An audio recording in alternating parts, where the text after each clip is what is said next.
నమస్కారం. అమృతధార కార్యక్రమానికి స్వాగతం. ఈరోజు మన మధ్యలో ఒక స్పెషల్ గెస్ట్ ఉన్నారు, శ్రీమతి రత్నకుమారి గారు. మేడం, స్వాగతం. వీరు గత 34 సంవత్సరాలుగా యాజ్ ఏ ప్రొఫెసర్గా ఎస్వి యూనివర్సిటీ తిరుపతిలో వర్క్ చేశారు. ఇప్పుడు 1.5 year నుంచి యాజ్ ఏ వైస్ ఛాన్సలర్గా శ్రీ పద్మావతి మహిళా యూనివర్సిటీలో వర్క్ చేస్తున్నారు. వీరి యొక్క అనుభవాల్ని తెలుసుకుందాం. అమృతధార కార్యక్రమానికి స్వాగతం. నమస్తే. నమస్తే.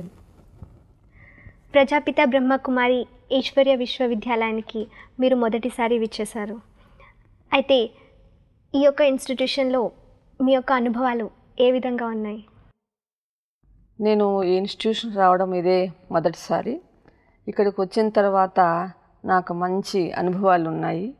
ఇక్కడికి వచ్చిన వెంటనే ఆ ఇన్స్టిట్యూషన్ చూసిన తర్వాత అక్కడ ఉండేటటువంటి ప్రజలు మమ్మల్ని చూసుకోవడం అయితేనేమి, ఆప్యాయత అయితేనేమి అంతా కూడా చాలా చాలా బాగుంది. ఇక్కడికి వచ్చిన తర్వాత మళ్ళీ మళ్ళీ రావాలి అనిపించేటట్టుగా ఉంది. వీళ్ళ సేవాభావాన్ని చూస్తే నాకు చాలా ఆశ్చర్యంగాను అద్భుతంగాను వాళ్ళు మెచ్చుకోవాలనిపించేటట్టుగా ఉంది. ఓకే. అయితే మీరు మీ యొక్క లైఫ్లో ఈ యొక్క ప్రజాపిత బ్రహ్మకుమారి దీని గురించి ఎప్పుడైనా విన్నారా?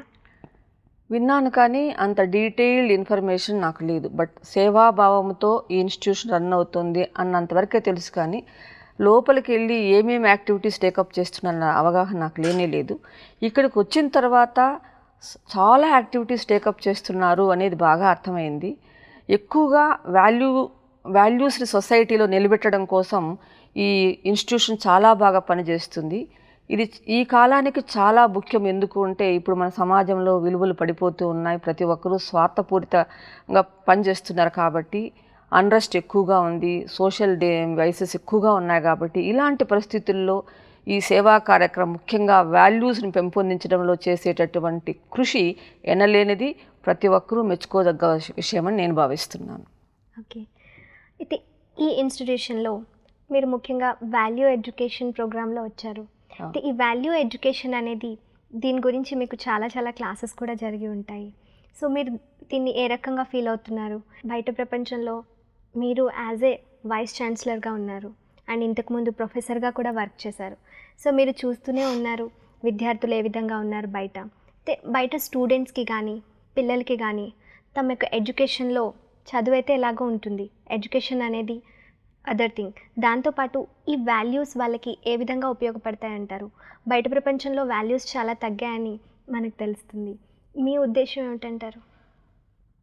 బయట ప్రపంచంలో వాల్యూస్ పూర్తిగా తగ్గుతున్నాయి అనేది అందరికీ తెలిసిన విషయమే. ఇది ఇలాగే కొనసాగితే హ్యూమన్ ఎగ్జిస్టెన్స్కే ప్రాబ్లం వస్తుంది. ఈ వాల్యూస్ తగ్గిన దానివల్ల ఏమవుతుందంటే కరప్షన్ బాగా పెరిగిపోతుంది, ఉమెన్ మీద అసాల్ట్స్ ఎక్కువ అవుతున్నాయి. ప్రతి ఒక్కరూ వెల్త్ని ఎలా అక్యుములేట్ చేసుకోవాలా, ఎలా సంపాదించాలి అని అనుకుంటున్నారే కానీ ఏ విధంగా సంపాదించాలని పట్టించుకోవట్లేదు. కష్టపడి ముందుకు రావాలనే దానికంటే కూడా త్వరగా ఎలా సంపాదించాలి అన్నది ఎంతో వెళ్ళిపోతుంది. సో ఈ పరిస్థితుల్లో ఎడ్యుకేటెడ్ పీపుల్లో కూడా చాలా అన్రెస్ట్ వచ్చేస్తుంది. ఈ అన్రెస్ట్ వల్ల చాలా రిపర్కషన్స్ ఉంటాయి సొసైటీ మీద. సో తప్పకుండా విద్యార్థులకి వాల్యూస్ని గురించి అవగాహన తేవాల్సినటువంటి అవసరం ఉంది. ఆ అవసరాన్ని బ్రహ్మకుమారీస్ వాళ్ళు గుర్తించి సమాజానికి ఎలా ఈ వాల్యూస్ని ఇంపార్ట్ చేయాలి అనే దృక్పథంతో ముందుకు వెళ్తున్నందుకు నాకు చాలా సంతోషంగా ఉంది. ఓకే. అయితే ఈ ప్రాబ్లమ్స్ అనేవి ముందు ముందు చాలా ఎక్కువగా కనిపిస్తున్నాయి.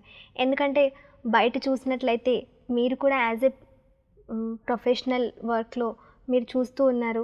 బయట ప్రపంచంలో ఎన్నో చోట్ల స్కూల్స్లో కానివ్వండి, కాలేజెస్లో కానివ్వండి, అన్నీ కూడా చాలా కార్పొరేట్ అయిపోయాయి, మనీ బేస్డ్ అయిపోయాయి.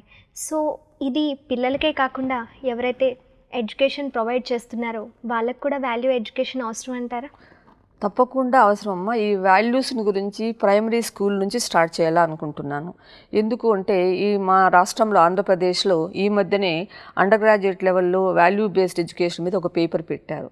బట్ నా నమ్మకం ఏంటంటే ఈ వాల్యూస్ని సొసైటీలో మనం అభివృద్ధి చేయాలి అంటే ప్రైమరీ స్కూల్ నుంచి వాల్యూస్ గురించి చెప్తే చాలా బాగుంటుంది. ఎందుకంటే చిన్న పిల్లలు ఆ టైంలో వాళ్ళు చెప్పేటటువంటి టీచర్స్ చెప్పేటటువంటి దాన్ని నమ్ముతారు, అదేవిధంగా డెవలప్ అవుతారు.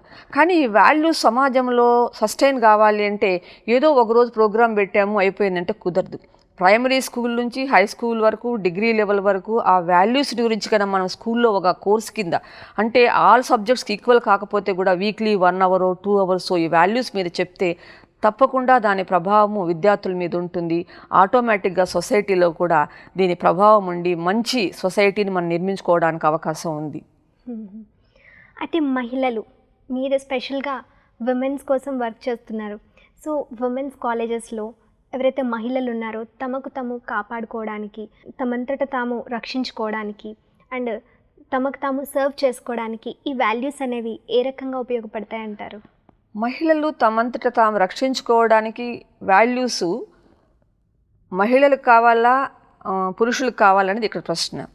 అసలు ఒక మహిళ ఒక తల్లి రోల్ ప్లే చేసేటప్పుడు, ఒక తల్లిగా, ఒక స్త్రీగా వాళ్ళ అబ్బాయిలకైతేనేమి అమ్మాయిలకైతేనేమి చిన్నప్పటి నుంచి వాల్యూస్ పెడితే అక్కడే స్టార్ట్ అవుతుంది ఫౌండేషన్. కానీ మనం బాధపడాల్సిన విషయం ఏంటంటే ఒక పక్క మన దేశం అభివృద్ధి చెందుతుంది, ఎడ్యుకేషన్ కానీ, టెక్నాలజీ కానీ, నేషనల్ ఇన్కమ్ కానీ ప్రతిరోజు మనం పేపర్ చూసినామంటే అసాల్ట్ ఆన్ ఉమెన్స్ మీరు చూస్తున్నారు. ఢిల్లీ ఇన్సిడెంట్ అయితే ఎవ్రీడే మన న్యూస్ పేపర్ చూసినామంటే మహిళల పట్ల ఎలాంటి చర్యలు చేపడుతున్నారు చూస్తున్నారు. కాబట్టి అలాంటి చర్యలను రాకుండా చూసుకోవాలంటే మహిళలకు ఆత్మరక్షణ కంటే కూడా పురుషుల్లో పరివర్తన రావాలి. అది ఇంపార్టెంట్. మహిళలంతకు వాళ్ళే ఆత్మరక్షణ చేసుకోవడానికి కుదరదు. ఫస్ట్ ఆఫ్ ఆల్ పురుషుల్లో పరివర్తన రావాలి అంటే అక్కడ మహిళల పాత్ర కూడా ఉంది. ఒక చెల్లెలుగా అయితేనేమి, ఒక అక్కగా అయితేనేమి, ఒక తల్లిగా అయితేనేమి మహిళలు కూడా వాళ్ళని సరైన దారిలో పెట్టడానికి పాటుపడాలి అంటాను నేను.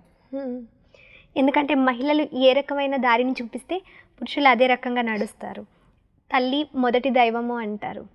అయితే మీ పర్సనల్ లైఫ్లో వాల్యూ ఎడ్యుకేషన్స్ని మీరు ఏ రకంగా తీసుకున్నారు, ఏ రకంగా ఎక్స్పీరియన్స్ చేస్తున్నారు?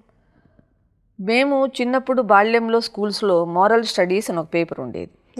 ఆ కాలంలో పెద్ద పెద్ద గొప్ప నాయకుల గురించి చెప్పేవాళ్ళు. అందులో సత్య హరిశ్చంద్రుడు అయితేనేమి, గాంధీ అయితేనేమి, రకరకాల పెద్ద పెద్ద గొప్ప లీడర్స్ గురించి చెప్పేవాళ్ళు. ఇప్పుడు పిల్లలు కార్పొరేట్ స్కూల్కి వెళ్తున్నారు. మార్నింగ్ లేస్ నుంచి సాయంత్రం వరకు మార్క్స్ ఎట్లా తెచ్చుకోవాలి, ర్యాంకులు ఎట్లా తెచ్చుకోవాలి, డాక్టర్ ఎట్లా అయిపోవాలి, ఇంజనీర్ ఎట్లా అయిపోవాలి అనుకుంటున్నారు. So lakhs of rupees spend చేసి కార్పొరేట్ స్కూల్లో బాగా చదువుకొని జాబ్ వచ్చిన తర్వాత ఆ పెట్టిన డబ్బంతా ఎలా తీసుకొని రావాలి అన్న ఆలోచన ఉందే కానీ వాళ్ళు చేసేటటువంటి వృత్తి ధర్మాన్ని మర్చిపోతున్నారు. ఎందుకు మర్చిపోతున్నారంటే వాళ్ళు చేరడమే కార్పొరేట్ స్కూల్లో లక్షల కొద్దీ డబ్బు ఖర్చు పెట్టి చేస్తున్నారు కాబట్టి వాళ్ళ మైండ్స్ అలాగే ట్యూన్ అవుతున్నాయి. కాబట్టి ఈ స్కూల్ సిస్టంలో కూడా మార్పు తీసుకొని రావాలి. ఎందుకంటే మెషిన్ ఒక రకంగా చెప్పాలంటే రోబోటిక్ లైఫ్ అంటాను నేను. మార్నింగ్ నుంచి నైట్ వరకు స్కూల్లో ఉండాలి. అక్కడ ఏమన్నా ఒక గేమ్స్ ఉందా, ఒక రిక్రియేషన్ ఉందా, ఒక వాల్యూస్ గురించి చెప్పే టీచర్ ఉన్నారంటే లేదు. సో అక్కడ మార్పు రావాలి, విద్యా వ్యవస్థలోనే మార్పు రావాలి. అక్కడ పనిచేసేటటువంటి టీచర్స్కి మెయిన్గా ఈ వాల్యూస్ మీద ట్రైనింగ్ ఇవ్వాలి.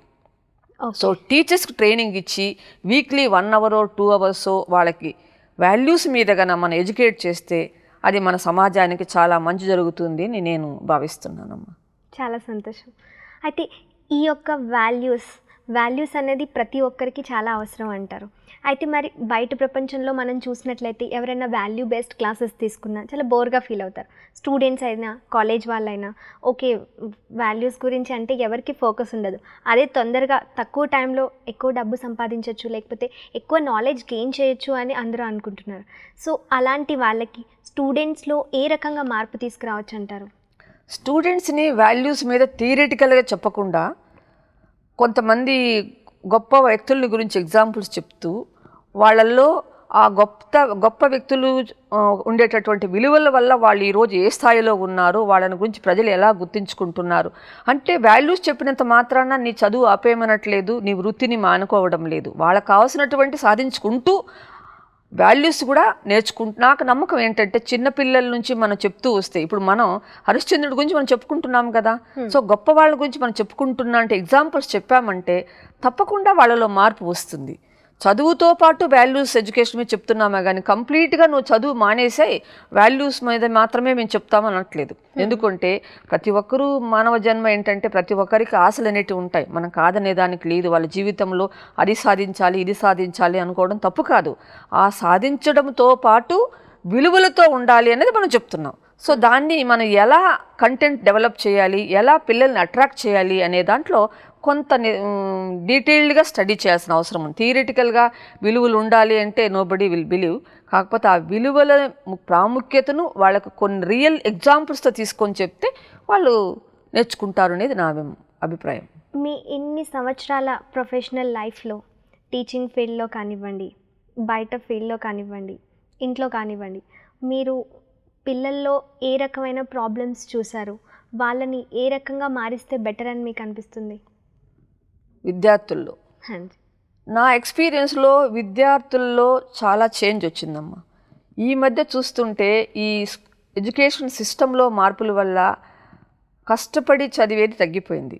ప్రతి ఒక్కరూ మార్క్స్ కావాలనుకుంటున్నారే కానీ సబ్జెక్ట్ నాలెడ్జ్ కావాలని అనుకోవట్లేదు. This is my personal experience. So అలాంటి ఎందుకు వస్తుంది అంటే టీచర్స్ కూడా రెస్పాన్సిబుల్. మనం అపాయింట్ చేసుకునేటటువంటి టీచర్స్ అయితేనేమి, పొలిటికల్ ఇన్ఫ్లుయెన్స్ లేకుండా, కరప్షన్ లేకుండా, మంచి ప్రతిభ ఉండే వాళ్ళని మనం టీచర్స్గా సెలెక్ట్ చేస్తే వాళ్ళు డెఫినెట్గా పిల్లలకి మంచి నాలెడ్జ్ ఇంపార్ట్ చేయగలుగుతారు. కానీ ఇప్పుడు మన సిస్టంలో చాలా ల్యాప్సెస్ ఉన్నాయి. ఈ ఎడ్యుకేషన్కి పాలిటిక్స్కి లింక్ ఉంది. ఎప్పుడైతే ఎడ్యుకేషన్కి పాలిటిక్స్ లింక్ ఉందో ఆటోమేటిక్గా కొన్ని ఎంత మంచిగా చేయాలనుకుంటే కూడా కొన్ని పరిస్థితుల్లో వీలు కాదు. సో ఎప్పుడైతే టీచర్స్ వాళ్ళ రోల్ కరెక్ట్గా ప్లే చేయరో పిల్లల్లో కూడా ఆ డిసిప్లిన్ పోతుంది. అదే కాకుండా నా ఎక్స్పీరియన్స్లో విశ్వవిద్యాలయాల్లో పెద్ద విశ్వవిద్యాలయాల్లో స్టూడెంట్స్ ఆర్గనైజేషన్స్లోనే పొలిటికల్ లింకేజ్ ఉంది. ఫర్ ఎగ్జాంపుల్ NSUA గ్రూప్ ఒకరంటారు, డిఫరెంట్ పొలిటికల్ పార్టీస్తో అసోసియేట్ అవుతున్న స్టూడెంట్స్. అసోసియేట్ అయ్యేది మంచిదానికి కాదు. నాకు తెలిసి నా ఎక్స్పీరియన్స్ చాలాసార్లు బాధపడుతుంటాను. ఎందుకంటే ఫస్ట్ నేను టీచర్గా జాయిన్ అయినప్పుడు ఈ ఫ్యాగ్ అండ్ ఆఫ్ మై సర్వీస్లో చేసినప్పుడు చాలా మార్పు వచ్చింది. పిల్లల్లో ఆ కమిట్మెంట్ అయితేనేమి, ఆ డిసిప్లిన్ అయితేనేమి లేదు. వాళ్ళలో పిల్లల్లో కమిట్మెంటు డిసిప్లిన్ లేదు అంటే నేను విద్యార్థుల్ని బ్లేమ్ చేయను. దానికి ముఖ్యంగా మన టీచర్సే మెయిన్ రెస్పాన్సిబుల్ అంటున్నా. విద్యా విధానంలో మార్పులు వస్తున్నాయి. విద్యా విధానంతో పాటు ఉపాధ్యాయుల యాటిట్యూడ్లో కూడా చేంజ్ వస్తుంది. కాబట్టి చాలా మార్పు రావాలి అని నాకు అనిపిస్తుంది. ఎందుకంటే క్వాలిటీ ఆఫ్ ఎడ్యుకేషన్ కూడా చాలా పోతూ ఉంది. అసలు ముందు చదువుకి ఇప్పుడు చదువులకి చాలా తేడా వస్తుంది. డిగ్రీలు వచ్చేస్తున్నాయి కానీ వాళ్ళకు వాల్యూస్ పక్కన పెడదాం, సబ్జెక్ట్ నాలెడ్జ్లో కూడా క్వాలిటీ పూర్తిగా తగ్గిపోతుంది. కాబట్టి ఎడ్యుకేషన్ సెక్టర్లో రిఫార్మ్స్ కావాలి అంటే విద్యలో నైపుణ్యతతో పాటు విలువలు కూడా రెండూ రూపొందించాలి. ఇది చాలా అవసరం. ఎందుకంటే మన భారతదేశంలో ప్రతి ఒక్కరూ ఫీల్ అవుతుండేది ఏంటంటే క్వాలిటీ ఆఫ్ ఎడ్యుకేషన్ పూర్తిగా తగ్గిపోతూ ఉంది. సో ఆ క్వాలిటీ ఆఫ్ ఎడ్యుకేషన్ తగ్గిపోవడానికి అనేక కారణాలు ఉన్నాయి. సో మనం ఒక షాప్కి వెళ్ళి ఒక వస్తువు కొనుక్కున్నామంటే ఆ వస్తువు సరిగ్గా పనిచేస్తుందా లేదా అని మనం చూస్తాం. టీవీ తీసుకొచ్చామంటే పని చేయకపోతే ఏంటి ఇలాంటి టీవీ ఇచ్చావు, నా మనీ నాకు బ్యాక్ ఇచ్చేసి తీసుకోండి. అదేవిధంగా పిల్లలు ఎడ్యుకేషన్కి వచ్చినప్పుడు వాళ్ళ క్వాలిటీ లేకపోతే వాళ్ళ పేరెంట్స్ కూడా ఎందుకు మా పిల్లలకు క్వాలిటీ ఎడ్యుకేషన్ ఇవ్వడం లేదు అనేటటువంటి స్థాయి రావాలి అంటాను. ఎందుకంటే అప్పుడే ఈ సిస్టంలో క్వాలిటీ ఎడ్యుకేషన్ మనం అష్యూర్ చేయగలుగుతాము. ఆ క్వాలిటీతో పాటు ఇప్పుడు స్టూడెంట్ అంట్రెస్ట్ అయితేనేమి, స్ట్రైక్స్ అయితేనేమి, సో మెనీ యాక్టివిటీస్ జరుగుతున్నాయి. అక్కడ మనం వాల్యూస్ను కూడా రెండు కలిపి పెడితే బాగా ఉంటుంది అనేది నా ఫీలింగ్. అయితే మీరు పేరెంట్స్ అంటున్నారు. సో పేరెంట్స్కి వాళ్ళ క్వాలిటీ ఎంత ఉంది అనేది ఏ రకంగా తెలుస్తుంది? వాళ్ళలో కూడా వాల్యూస్ కావాలి కదా, వాళ్ళకు కూడా వాల్యూ ఎడ్యుకేషన్ కావాలి. మీరు దీనికి ఎంతవరకు సపోర్ట్? ఇప్పుడు ఒక రకంగా చెప్పాలంటే అమ్మా, క్వాలిటీ ఎడ్యుకేషన్ ఉందా లేదా అని టెస్ట్ చేయడానికి ఒక కమిటీ ఉంది. మనం ఎవ్రీ ఇయర్ మేము ప్రతి కాలేజీలో అయితేనేమి, యూనివర్సిటీలో అయితేనేమి, విద్యా సంస్థల్లో స్టూడెంట్స్ దగ్గర నుంచి ఫీడ్బ్యాక్ తీసుకుంటున్నాం.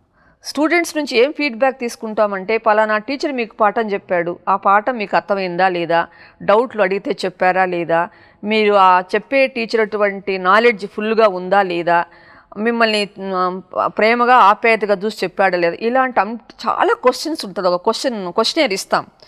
తమాషా ఏంటంటే స్టూడెంట్స్ కూడా క్రిటికల్గా ఉండట్లేదు. సపోజ్ పాఠం చెప్పని టీచర్ని అయితే కూడా ఆ టీచర్ పాఠం చెప్పలేదు అని రాయరు. అట్లా నేను చాలాసార్లు అడిగేదాన్ని స్టూడెంట్స్ని, ఒక టీచర్ని ఎందుకు మనం ఇస్తున్నాము, సో దట్ టీచర్స్ బాగా చెప్తున్నారా లేదా అని తెలుసుకోవడానికి. ఆ స్టూడెంట్స్ కూడా చెప్పట్లేదు. ఇంకొక సమస్య, నాకు ప్రాక్టికల్ ఎక్స్పీరియన్స్ ఏంటంటే, ఆంధ్రప్రదేశ్లో అప్ టు డిగ్రీ వరకు తెలుగు మీడియంలో చదివి వస్తారు. పీజీ వచ్చేటప్పటికి ఇంగ్లీష్ మీడియం వస్తుంది. సో వాళ్ళకి with in short period Telugu medium నుంచి ఇంగ్లీష్ మీడియంలో అర్థం చేసుకునేటటువంటి పరిస్థితి చాలా తక్కువగా ఉంది. అందుకని నా అభిప్రాయం ఏంటంటే, డిగ్రీ లెవెల్లో, పీజీ లెవెల్లో రెండింటిలోన తెలుగు మీడియము, ఇంగ్లీష్ మీడియము రెండూ పెడితే బాగుంటుంది. ఎందుకంటే పిల్లలకి అవగాహన తీసుకురావడమే కష్టమైపోతుంది పోస్ట్ గ్రాడ్యుయేట్ లెవెల్లో. సో అక్కడ లాంగ్వేజ్ ప్రాబ్లం కూడా ఒకటి వస్తుంది అనమాట.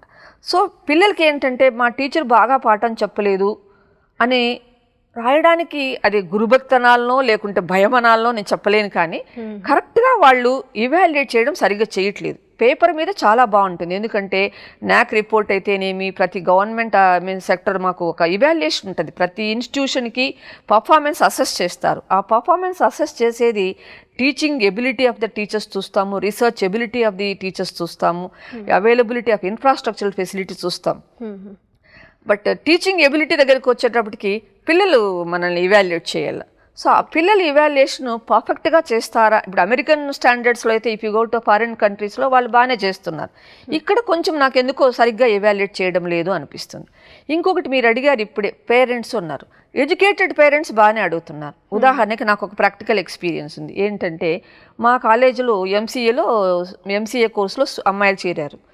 ఫస్ట్ ఎక్స్పీరియన్స్డ్ టీచర్స్ వెబ్సైట్లో లిస్ట్ ఆఫ్ ది టీచర్స్ చూసుకొని చాలా ఎక్స్పీరియన్స్డ్ ప్రొఫెసర్స్ ఉన్నారు అన్న ఉద్దేశంతో వాళ్ళ పిల్లలు చేర్పించారు.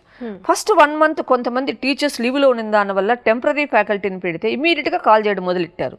మీ యూనివర్సిటీకి మేము జాయిన్ చేసింది మా పిల్లల్ని ఎక్స్పీరియన్స్డ్ టీచర్స్ ఉండామని మీ యూనివర్సిటీలో మేము జాయిన్ చేస్తాము, కానీ యంగ్స్టర్స్తో మా పిల్లలకి పాఠం చెప్పిస్తున్నారు అని క్వశ్చన్ చేశారు. సో ఎడ్యుకేటెడ్ పేరెంట్స్ ఉన్నప్పుడు డెఫినెట్గా పేరెంట్స్ కూడా క్వశ్చన్ చేస్తారు, చేయకుండా పోరు. బట్ రూరల్ ఏరియాస్ నుంచి, గ్రామీణ ప్రాంతాల నుంచి వచ్చేటటువంటి పేరెంట్స్ క్వశ్చన్ చేయడానికి అవకాశం ఉండదు. వాళ్ళ క్వాలిటీ ఆఫ్ టీచింగ్ కూడా పెద్దగా తెలియదు, కాబట్టి ఇంకా కొంతకాలం పడుతుంది వాళ్ళల్లో కూడా చైతన్యం రావాలి. కానీ మీరు నన్ను అడిగారు కాబట్టి నాకు బాధతో చెప్తున్నాను. గ్రామీణ ప్రాంతాల్లో టీచర్స్ ఉన్నారు, స్కూల్కి వెళ్తారు. స్కూల్లో మార్నింగ్ నుంచి ఈవినింగ్ వరకు టీచర్స్ చెప్తున్నారా లేదా అనేది అక్కడున్న గ్రామీణ ప్రాంతాల్లో ఉండే పేరెంట్స్ తెలుస్తుంది, కానీ వాళ్ళు ఎందుకు అడగరు? బహుశా వాళ్ళకి ఆ హక్కు ఉందని తెలియదేమో. నేను గమనించిన సత్యం ఏంటంటే, గవర్నమెంట్ స్కూల్స్లో పిల్లల్ని చాలామంది పంపించట్లేదు. ప్రతి ఒక్కరూ దగ్గరలో ఉండే పట్టణాలకు ఇంగ్లీష్ మీడియం పంపిస్తున్నారు. కాబట్టి ఇక్కడ టీచర్స్ అకౌంటబిలిటీ అనేది చాలా తక్కువ అనిపిస్తుంది. సో టీచర్స్ అకౌంటబిలిటీ ప్రభుత్వమే చూసుకోవాలి అనుకునే దానికంటే కూడా అక్కడ ఉండేటటువంటి ప్రజలకు కూడా బాధ్యత ఉంది. ప్రజలు హక్కులు ఎలా ఉంటాయో వాళ్ళకి రెస్పాన్సిబిలిటీస్ కూడా ఉంటాయి కదా. కాబట్టి వాళ్ళ బాధ్యత, వాళ్ళ పిల్లల్ని పంపిస్తున్నారు, ప్రభుత్వం మన పిల్లల కోసం ఇన్ని స్కూల్స్ పెట్టింది, ఇంతమంది టీచర్స్ని అపాయింట్ చేశారు, కాబట్టి వాళ్ళు మన పిల్లలకి సరిగ్గా చెప్పాలి, టైం ప్రకారం వస్తున్నారా లేదా అనేది వాళ్ళు బాధ్యతగా ఫీల్ అయ్యి వాళ్ళు కూడా క్వశ్చన్ చేయాలమ్మా. సో ప్రజలు కూడా బాధ్యత వహిస్తే ఐ థింక్ విద్యా వ్యవస్థలో మార్పులు తీసుకొని రావచ్చు అనిపిస్తుంది. ఓకే, చాలా చక్కగా చెప్పారు.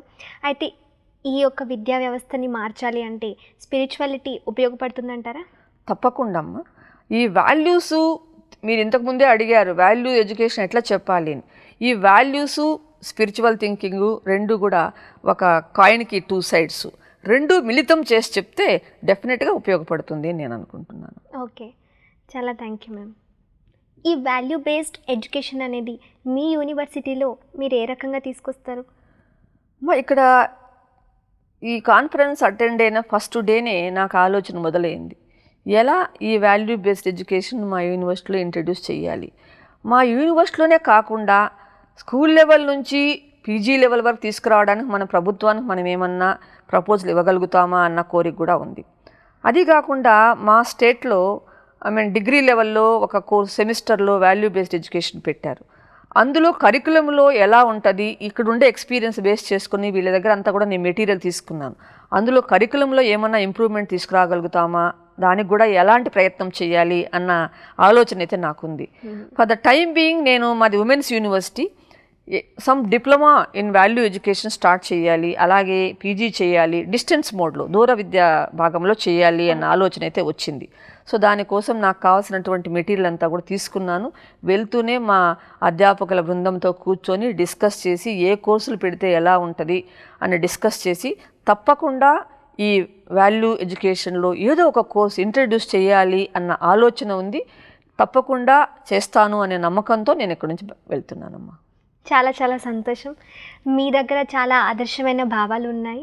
అయితే మీలాగే అందరూ టీచర్స్ ఆలోచిస్తే ఈ మన ఆంధ్రప్రదేశ్ స్టేట్ అనేది చాలా కలర్ఫుల్గా, అంతేకాకుండా పీస్ఫుల్గా, వాల్యూ బేస్డ్గా తయారవుతుందని కోరుకుంటూ ఈ యొక్క కార్యక్రమాన్ని ముగిద్దాము. నమస్తే మ్యామ్. నమస్తే. చూశారు కదా, ఈ రోజుల్లో విద్యా వ్యవస్థ ఏ రకంగా ఉంది, విద్యా వ్యవస్థలో spirituality and value based education ఎంతవరకు అవసరమో మనము శ్రీమతి రత్నకుమారి గారి నుంచి తెలుసుకున్నాము. ఆవిడ యొక్క అనుభవాల్ని కూడా తెలుసుకున్నాము. ఈ యొక్క కార్యక్రమాన్ని ఇంతటితో ముగిద్దాం. మళ్ళీ వచ్చే ఎపిసోడ్లో మరొక కొత్త గెస్ట్తో కలుద్దాం. అంతవరకు సెలవు. ఓం శాంతి.